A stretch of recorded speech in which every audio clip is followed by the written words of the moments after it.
How should we tell our stories?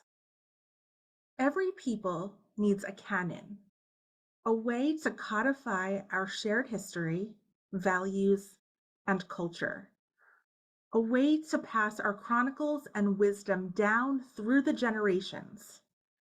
Our stories are a form of resistance, of empowerment, and of solidarity. How should we, the LGBTQ plus people, tell our stories? For me, considering Matthew Shepard is about grappling with this question.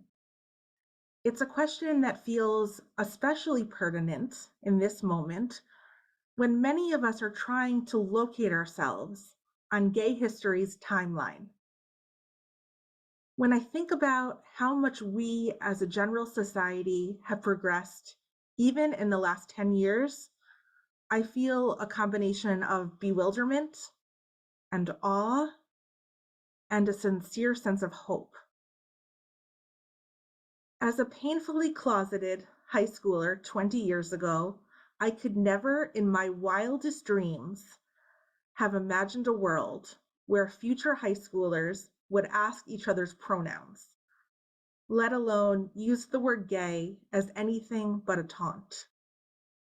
I think our future generations should absorb and retell this history, just as I do my best to soak up and honor the people and stories of all those who came before me. Why? Partly because telling and retelling our stories is at the heart of what it means to be a people. But partly because I'm really not sure where we are on our timeline.